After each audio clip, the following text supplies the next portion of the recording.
Welcome to Simon Says. I'm your host, Jenny Simon.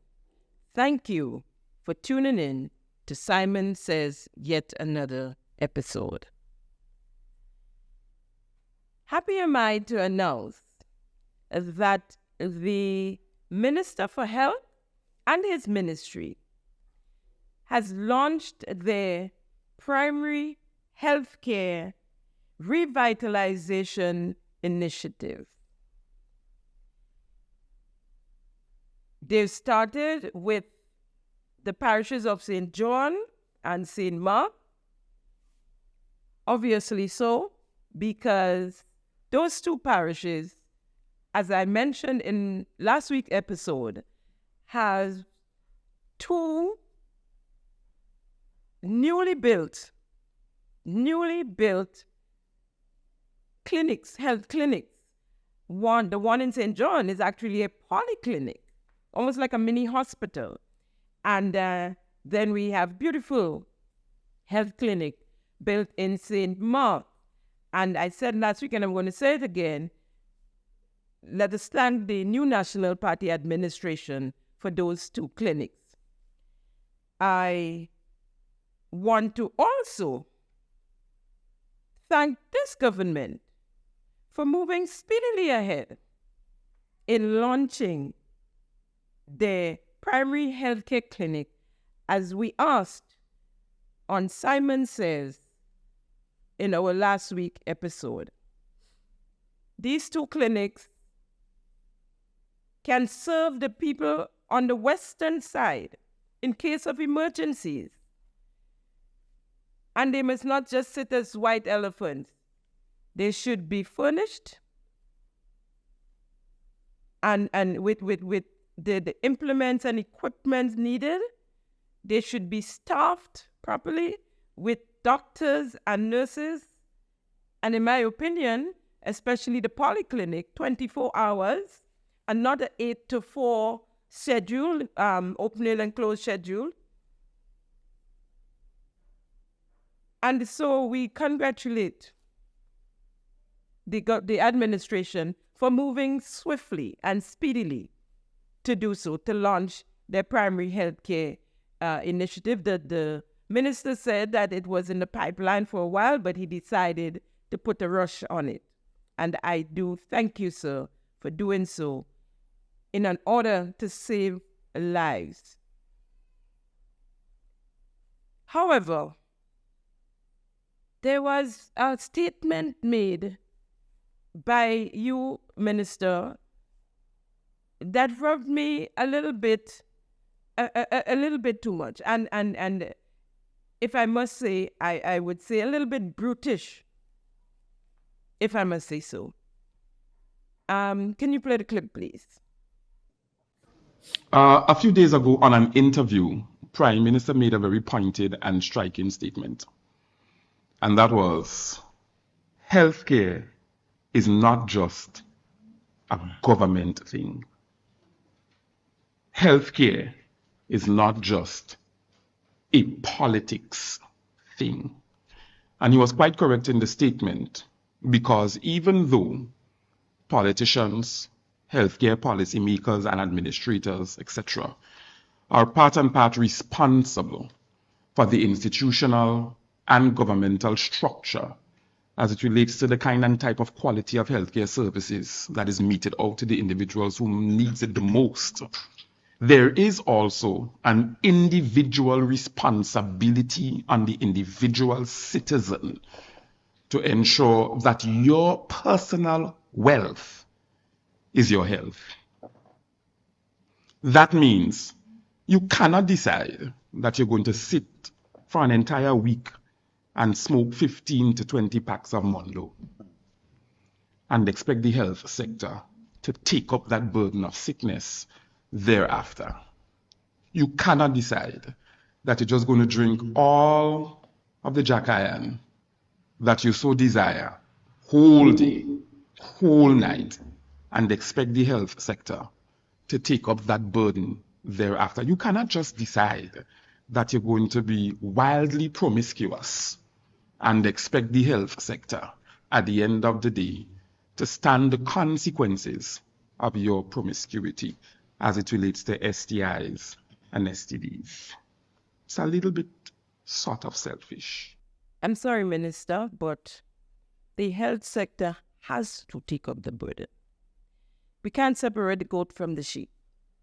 And if you listen to, well, I listened to what you said, and if you listen to yourself, if a person is smoking 15 boxes of cigarettes per week or 20, that's an addict. And that person is addicted to nicotine. And if someone is sitting down drinking bottles of Jack and you said, that's an alcoholic. So that's an addict. And of course, there's a sex addiction as well. So you can't say, from what I'm getting from what you said, as a matter of fact, and you said you're repeating what you heard coming from the Prime Minister, what are you going to do? Leave them by the way? Every citizen needs health care. Yes, they have abused the substances and became addicts. So we have to help them. What we need to do is probably revitalize our substance abuse division so that we can help with or aid with preventative measures. But you can't say that, the health sector cannot take up that burden. Well, we have to take up that burden. And I might add, we have to see how quickly we can get the Carlton home also going. It's been there, it's been in budgets after budgets, with previous administrations, and we're looking forward to the reopening of the Carlton home. If it means it has to be in another building at the moment while we rebuild the old Carlton home, the ruins, we might just have to do that because it is badly needed. We're young people.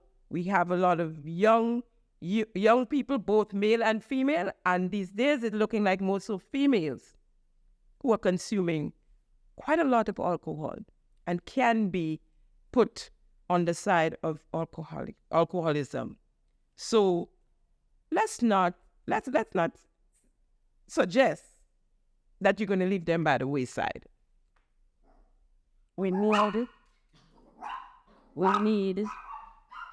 to attend to them. We need to have facilities to attend to them.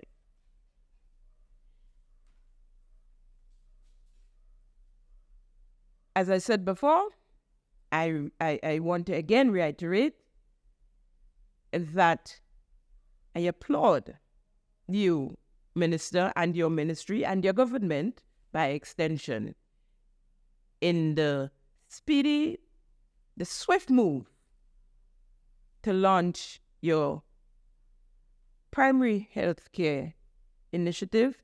And I do hope that it's not just a launch and that we see movement taking place because, as I said last week, we lost a mother and a baby.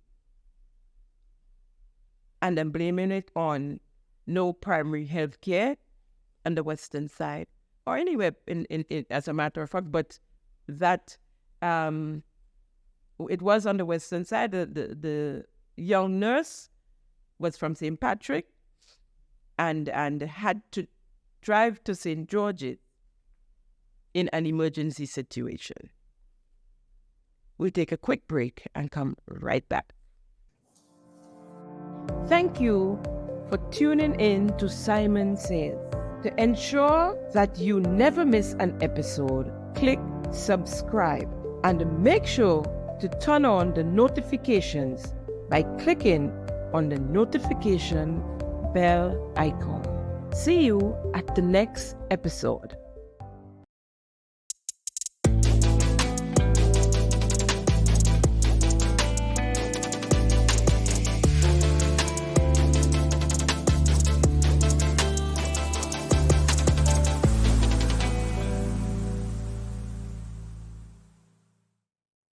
Welcome back to Simon Says.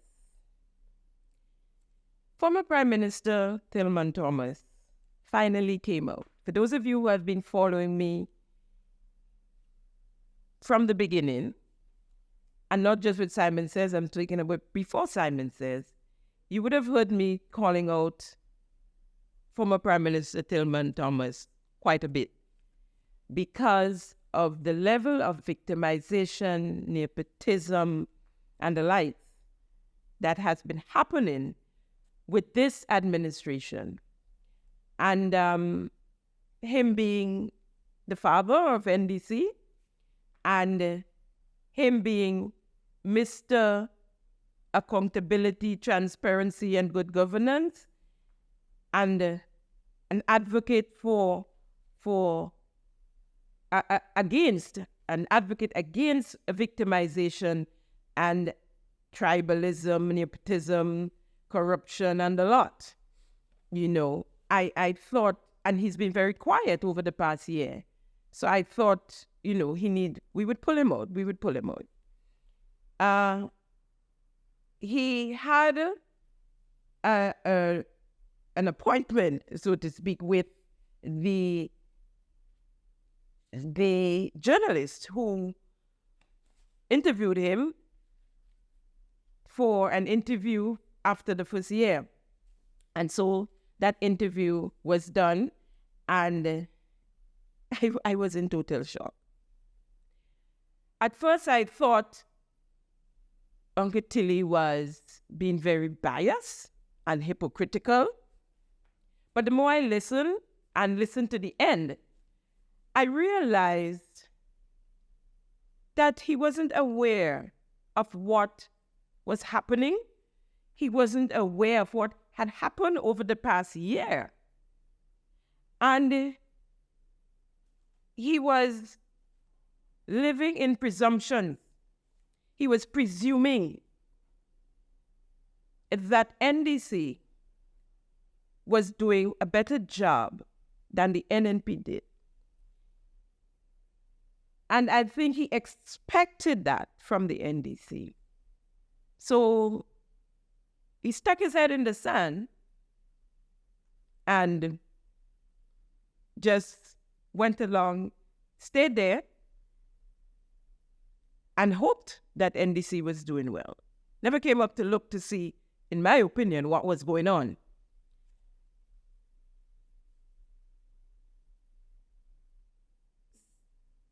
So he presumes that NDC was taking care of victimization, the nepotism, the tribalism, corruption, of course, transparency, accountability, and good governance, as we say it, as we know it.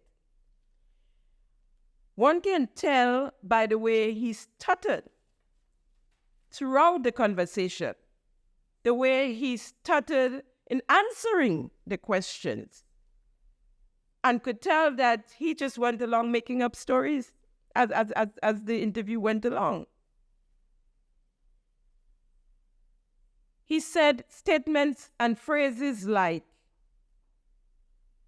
NDC would do something like that, when it was put to him the victimization that was going on with the NDC, within the NDC, and the public service. And he said, NDC won't do that. No, it's happening, Uncle Tilly, and they're doing it. He spoke of the foundation is being laid, he said. Emphasis on education. Government has been talking about agribusiness. This government and all of previous governments, including yours, Uncle Tilly, spoke about agribusiness, and we're the same way for decades.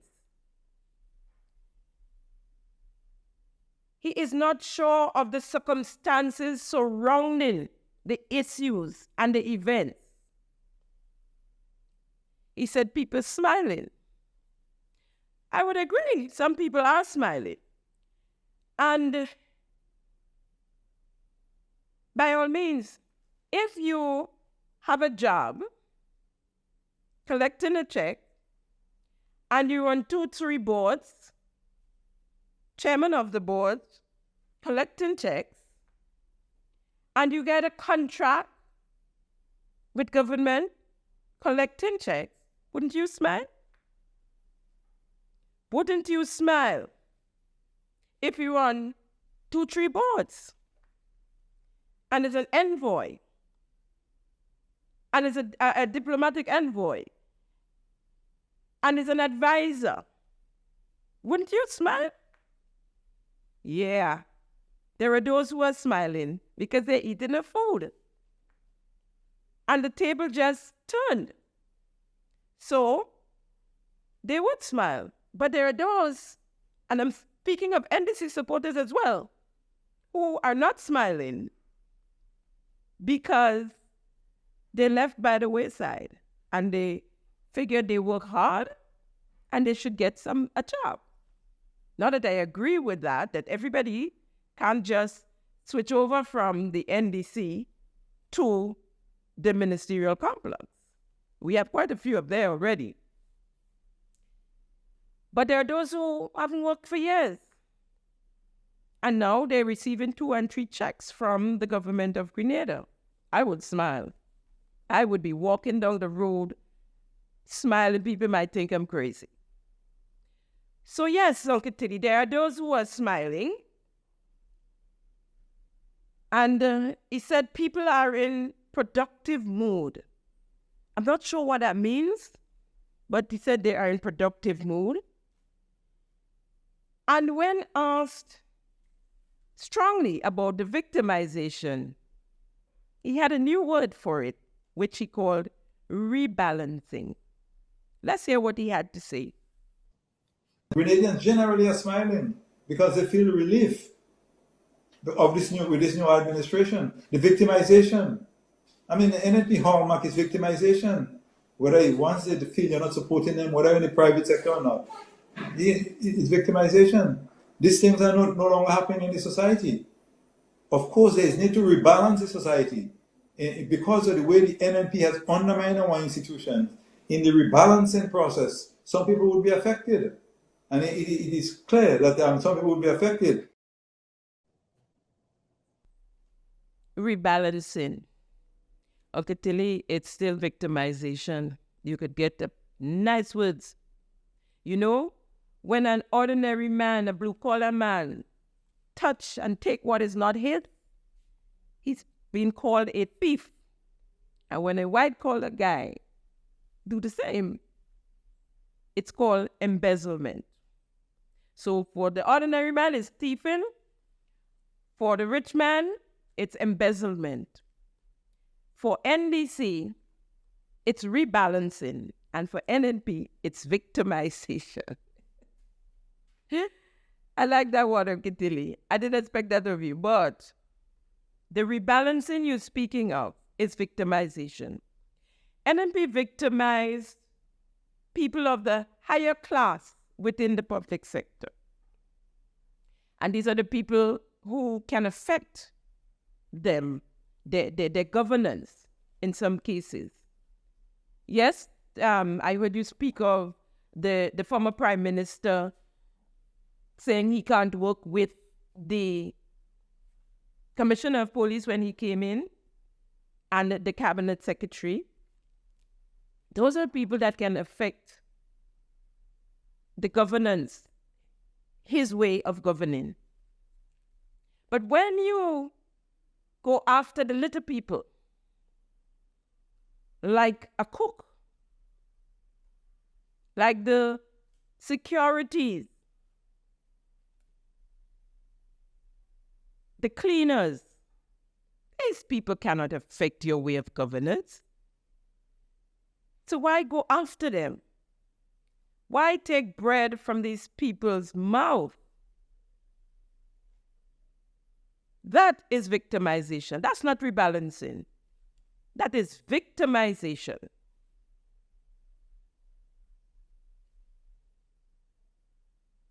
When asked about his party's delivery over the past year,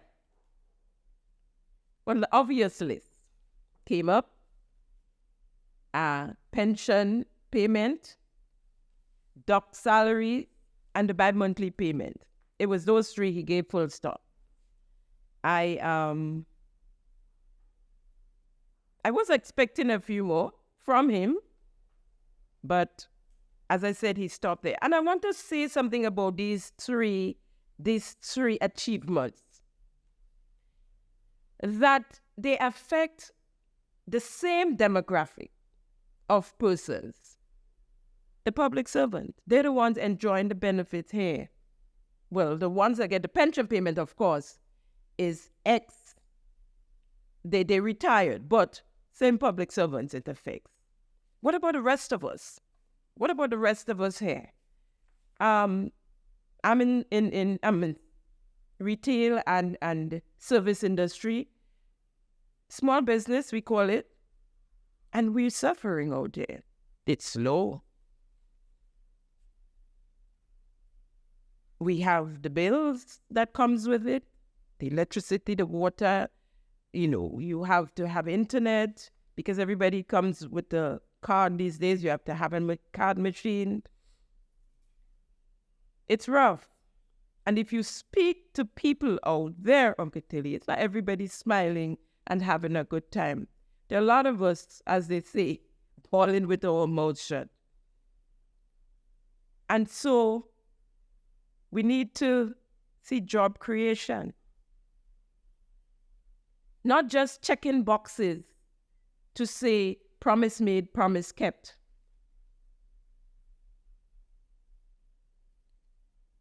Idle minds creates idle hands.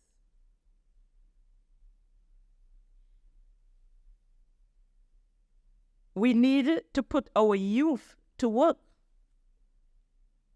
We are number 11 in homicides/murders for the year, which brings us right up there with the big dogs for per capita, 11, and we're just halfway through the year. The last one being Tuesday, the 21st, a 20-year-old got killed. And most of the murders and homicides and violence are among the youth. If not all of them, even minors. We have to put our youth to work. But let's hear what Uncle Tilly had to say when he was asked about job creation. Well, I mean, there are training programs for young people. I mean, a lot of emphasis has been placed on education, a lot of focus on agriculture. I mean, the foundation is now being laid to capitalize on the creative aspect of our people. I mean, our people are very creative, but nothing has been done seriously to get that into as part of the economy. Now, a very serious approach has been taken. The foundation has been laid, and it's going to take time. But I could see employment being created in that approach. So, Uncle Tilly, what's taking place in the short term? The creative industry, we look forward to what's going to come out of that, really. We have a lot of young creatives on the island, and to harness their talent, their energy, that's a plus, I must admit. However, what happens in the meantime? We have a short-term, medium-term, long-term plan. We need that. So what I want to know, though, is where this training program taking place for the youth. Where? Because as far as I know, and as far as my investigation took me, there's nothing. There's no training program going on at the moment. Even the Imani, they have put on a standstill while they investigate, as usual, the program and to tweak and that sort of thing. Where is this training program, Uncle Tilly, that you know of that is creating jobs for our young people? I mean, I've asked, I went around, I investigated, I checked, I inquire. There's no such training programs. The Imani I'm not sure what's going to happen there, but the NDC, your NDC government, condemned the Imani program and saying it's not a job creation program, but it's a training program. So you have ruled that out as job creation. So we can't piggyback on that anymore. And where are the programs that this new NDC have in progress? What programs are they? We need to zero in on our young people and the violence that's out there. Since that young last guy died, a 20-year-old, there's some shooting again, but the person survived, as far as I understand it for now. We have to put a curb on that. It seems as though, and you know what? I'm yet to hear the authority, the powers that be, make a formal statement and to put their foot down on this type of behavior. Or the RGPF, for instance. We need for them to make a statement and to put a curb on that type of behavior. We're already seeing signs, as I said, of idle hands and idle minds and where it's taking us. So we have to put our young people to work. So to go back to the substantive point in answer to job creation, we need to see something in the pipeline. We need to see something in the pipeline sooner than later, and not just laying the foundation, as you say, Uncle Tilly. Because as I said, we need that in short term and medium term.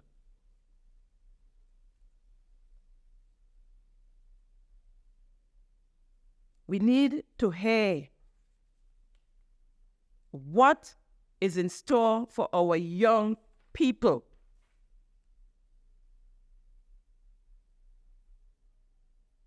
The CBI program. He was asked about the CBI program because, of course, and I said it before, NDC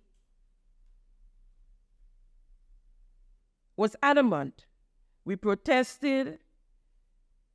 We condemned the CBI program in its present state. And they came into office and did nothing to tighten the belt, to fix the CBI program in its present state. Uncle Tilly said the CBI program today is more transparent. What makes it more transparent, Uncle Tilly? Well, it's probably more watered down because we've gone back selling passports to the Russians. Big point. When the USA and the European Union asked the Caribbean islands not to do CBI business with the Russians, and they all agreed, including Grenada.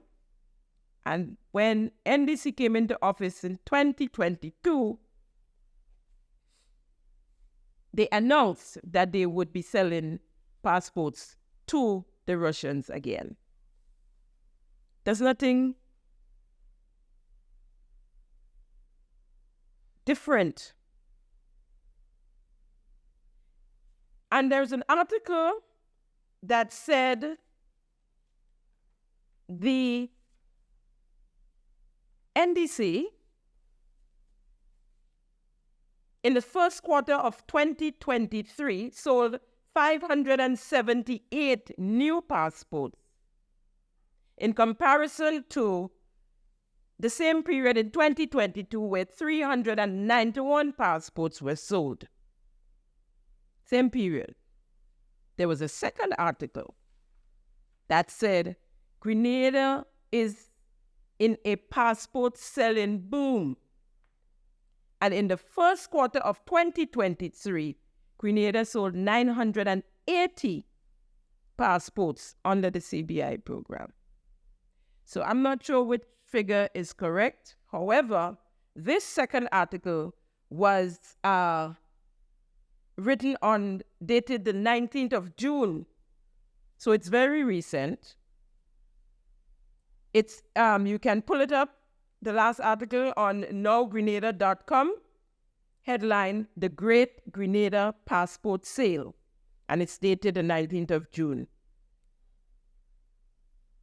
This boom in the sale of passport is warranted, is awarded, for want of a better word, to the Russians, as far as I understand it.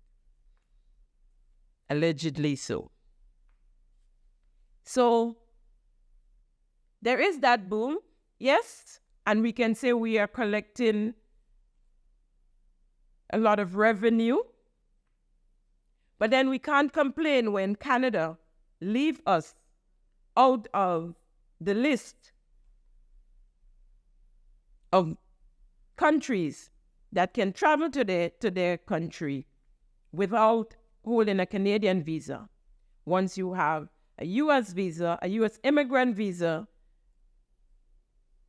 you can use it to travel to Canada. We can't complain. We booming, as they say. Our CBI program, it's booming.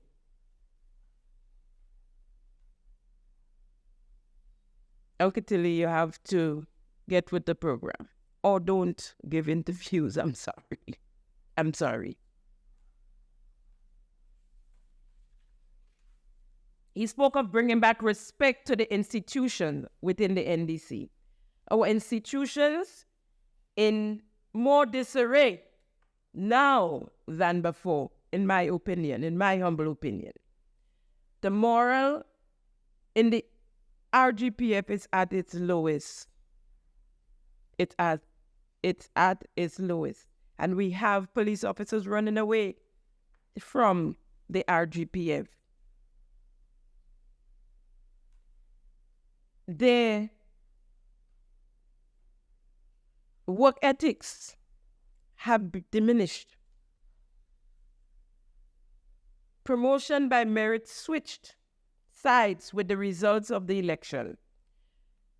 The one might wonder how it is if the NDC police officers under the NNP wasn't getting promoted by merit. How it is we have all these senior officers up there at the top who are NDC supporters or presumed NDC supporters.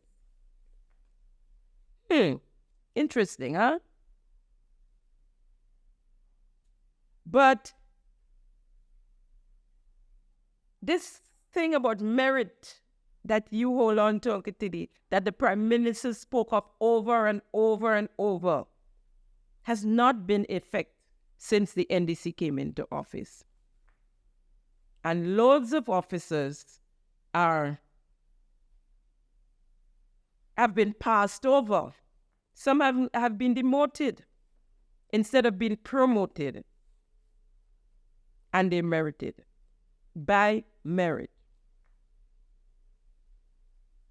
I'll give you a story of a police officer who should have been promoted and wasn't. He then had his lawyer write to the RGPF complaining of the fact that he was not promoted. And guess what happened? He received a letter from the RGPF, what they call a charge sheet, in response, I guess, to his letter. Form of blackmail, form of trying to prevent him maybe from pursuing his legal case against them. It's called a charge sheet, and the nature of offense conduct to the prejudice of good order and discipline.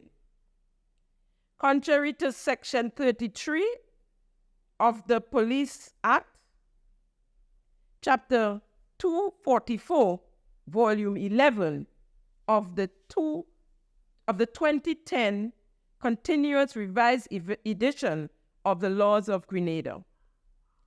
And it's reminding it in that you, being a member of the Royal Grenada Police Force, attached to Traffic Department on Tuesday, the 7th of February, 2023, at the National Stadium, St. George's, you did conduct yourself in a manner prejudicial to good order and discipline by failing to complete your tour of duty as escort to the Prime Minister, and you refuse to notify an NCO at the Traffic Department of the potential mechanical problem with the motorcycle entrusted to you to perform the said duty during the National Independence Day military parade. I'll stay here. So what they're telling him, now, they gave him a charge sheet.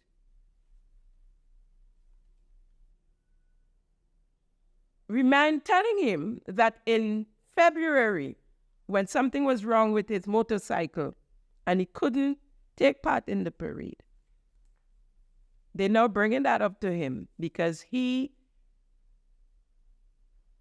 had his lawyer write the RGPF because he was supposed to be promoted and he wasn't. That is taking place, Uncle Tilly, in that institution. We have the GDB, that is like the NDC's ATN, where members of the cabinet are being loaned millions for mortgage, to pay debts, to pay off bonds checks, to start new business. Cabinet members. That institution, Uncle Tilly, run by a board of NDC members, executive members, supporters, needs revamping. We have the gravel and concrete, the lotto office, the lottery, the marketing board, whatever exists of it. I'm hearing now that the acting CEO has resigned.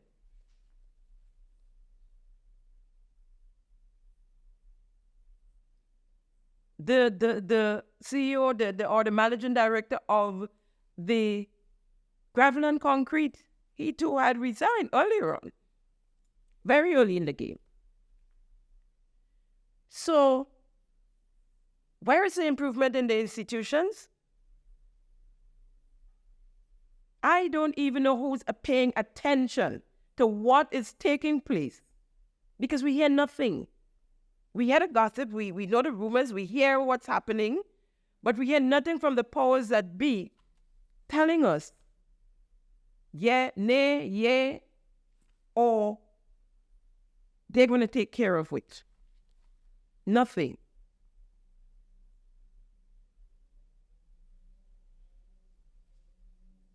Promotion by merit switched sides with the results of the election. And that is among the RGPF.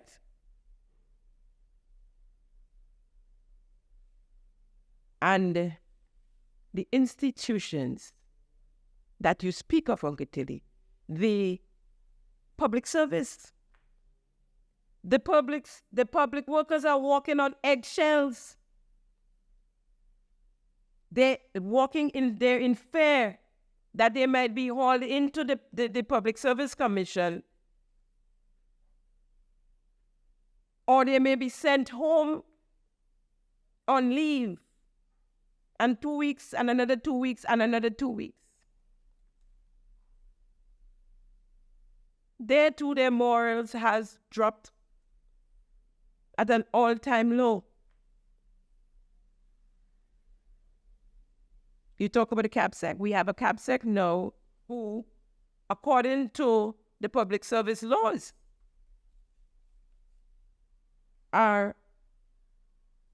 is in that position illegally. Really. They're just things happening haywire all over the place. It's like everybody doing what they want. And they're here talking about the institutions that you has protected for so long, saying that they're doing much better. They're doing much better.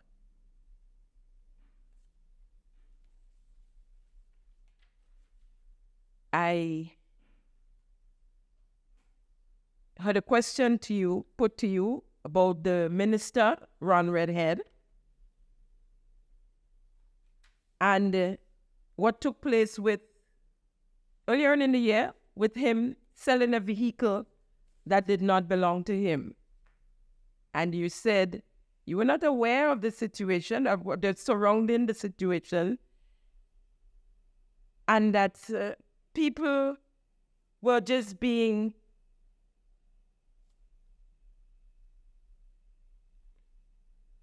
like wicked, for want of a better word as well, towards the minister.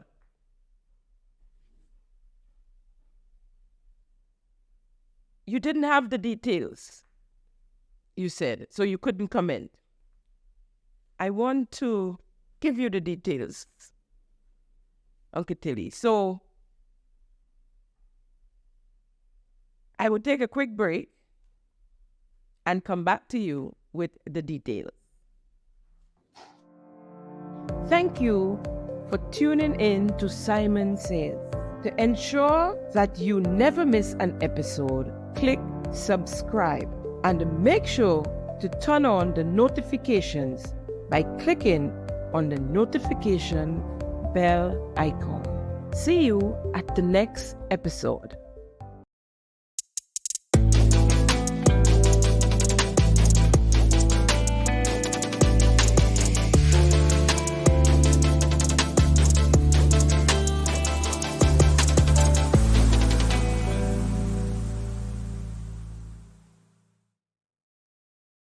During the 2022 campaign,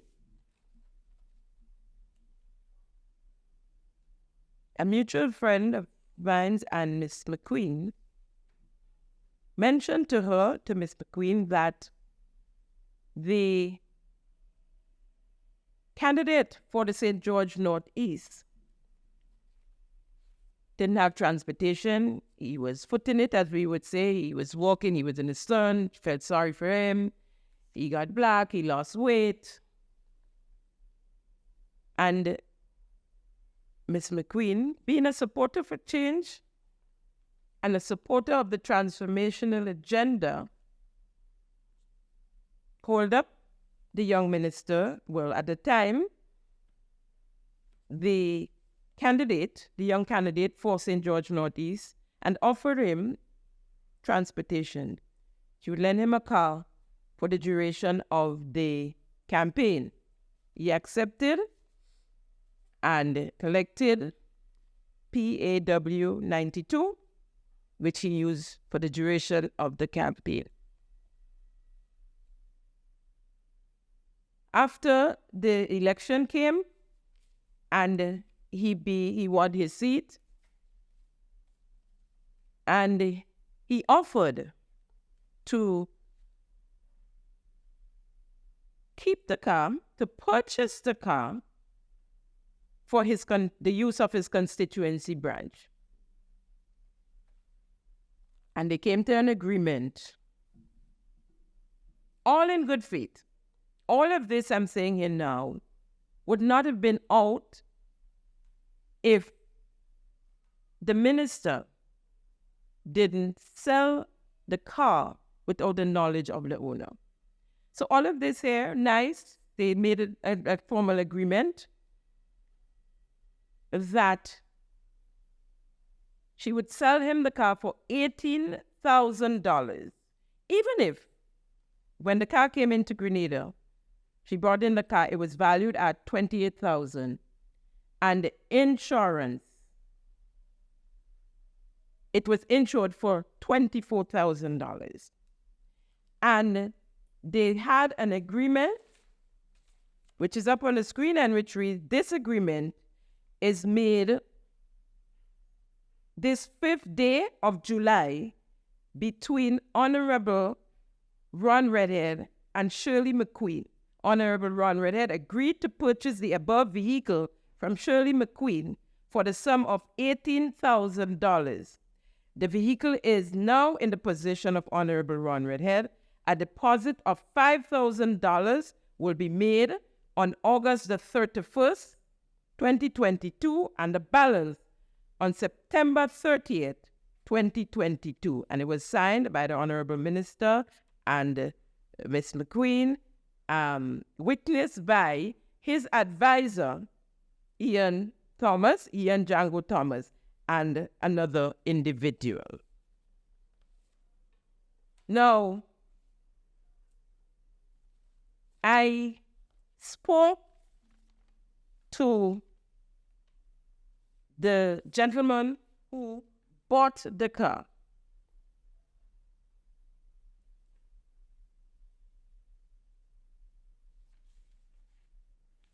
Right, I spoke to the gentleman who bought the car.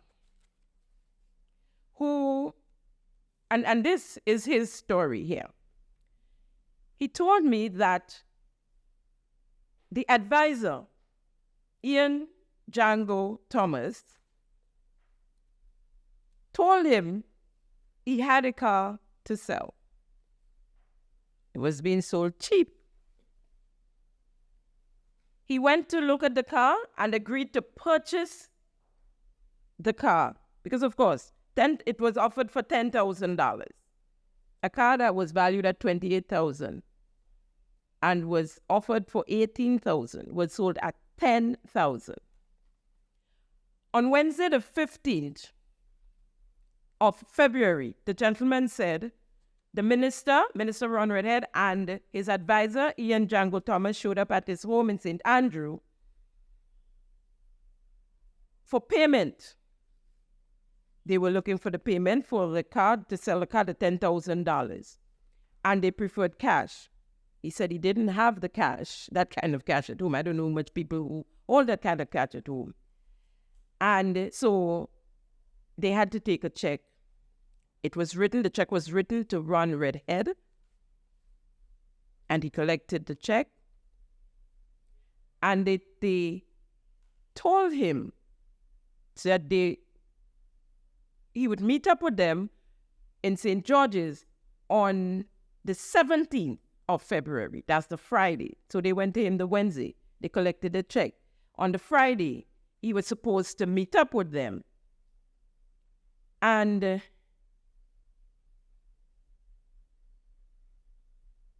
he went. He went to St. George's. And he never saw them. They never showed. He tried calling and calling and calling, and they never answered. And days passed, and he kept calling, and they never answered. The minister never answered the call.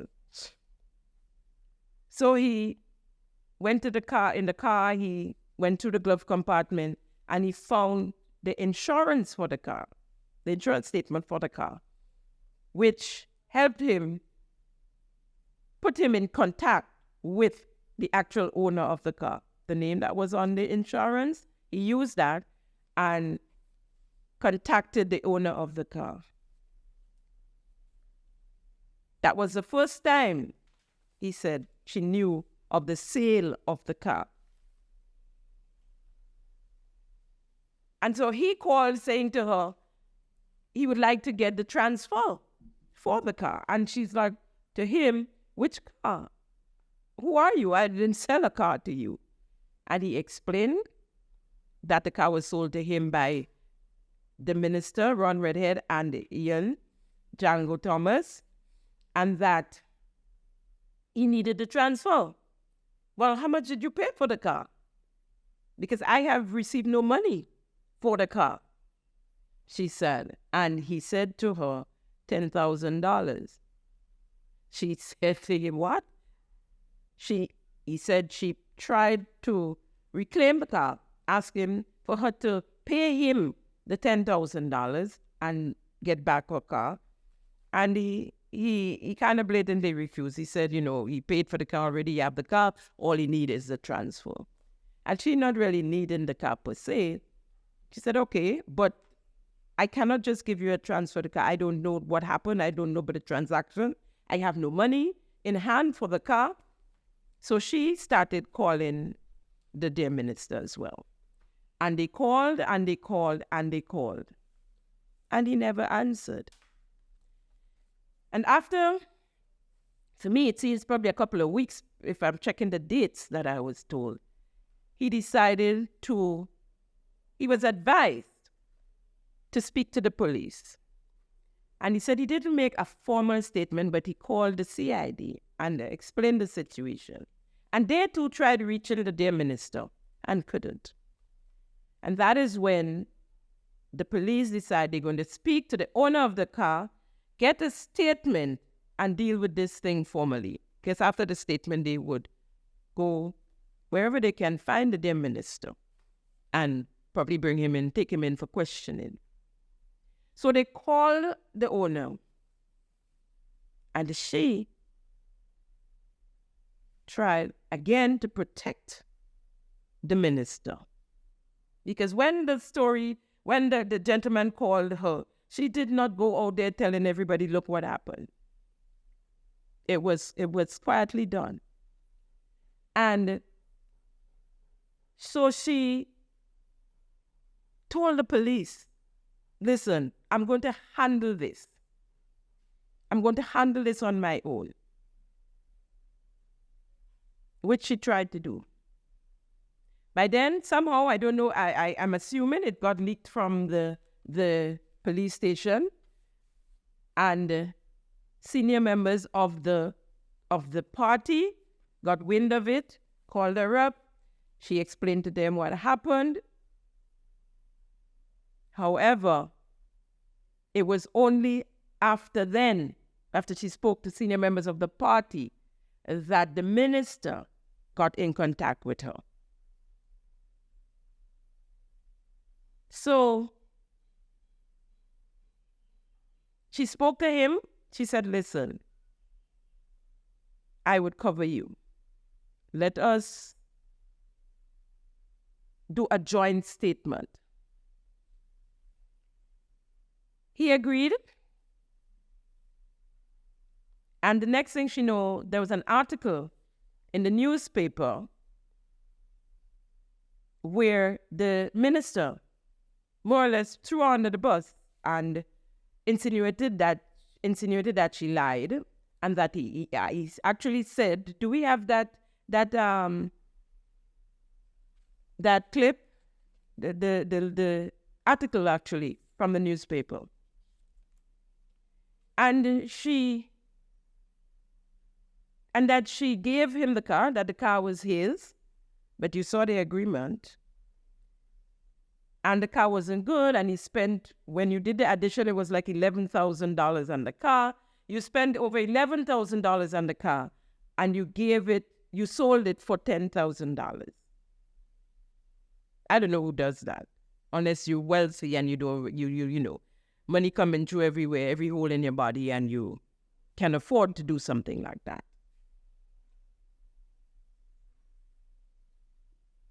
And it was then, from then, she refused to speak, didn't give interviews, said no comments, which people use as to say she, in fact, was lying. That's why she had no comment. But all in all, what she was trying to do was to cover the young minister. Cover him. And that this thing didn't come out as a scandal. Because as I said, it started off in all good grace. In all good grace. And so, when that happened, and she pulled back, said nothing after the article came out in the newspaper, more or less saying she lied, and she gave him the car.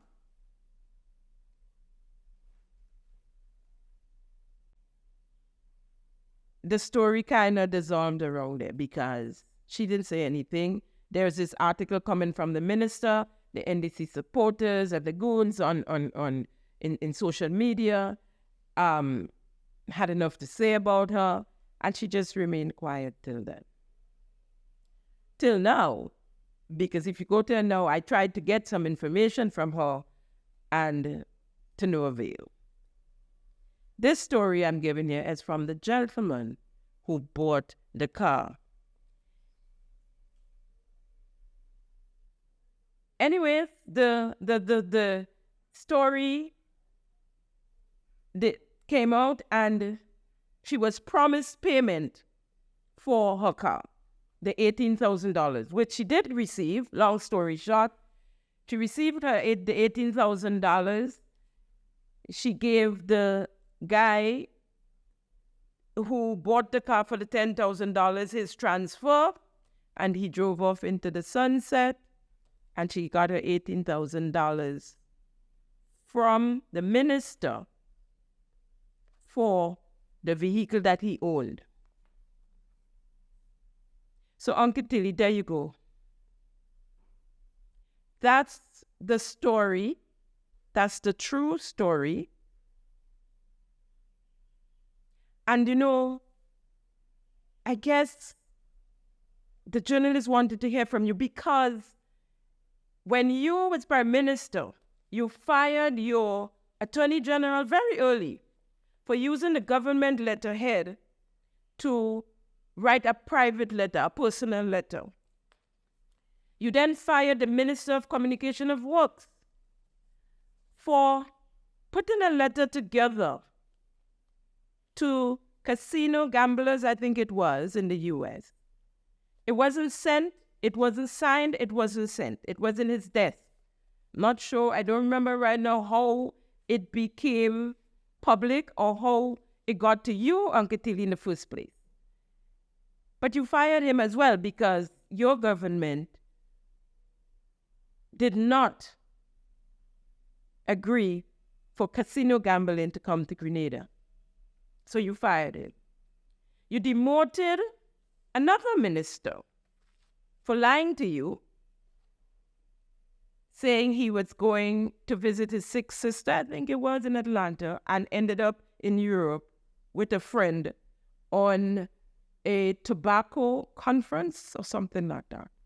A trade show, tobacco trade show. And you demoted him. Those, we would say, in some cases, are kind of minor.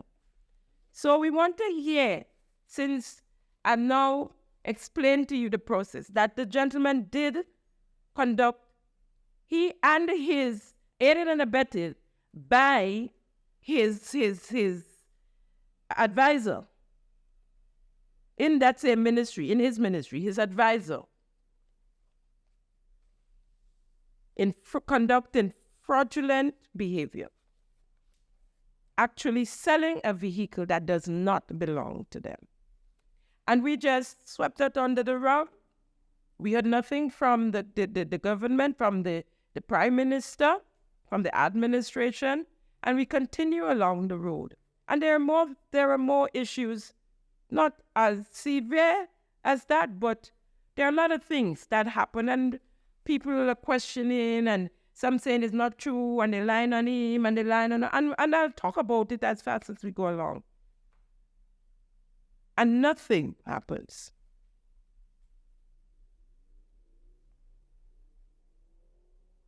We need accountability. We need transparency within our cabinet, within our parliament. What examples are we setting for the young people? This is the Minister of Youth, Sports and Culture and his advisor.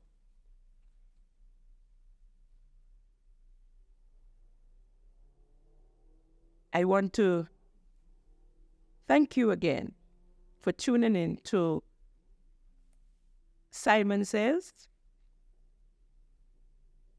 Have a good week, and let's meet up again next week, same time, same place, as I bring the issues to you in truth and in fact. Thank you for tuning in to Simon Says. To ensure that you never miss an episode, click subscribe and make sure to turn on the notifications by clicking on the notification bell icon. See you at the next episode.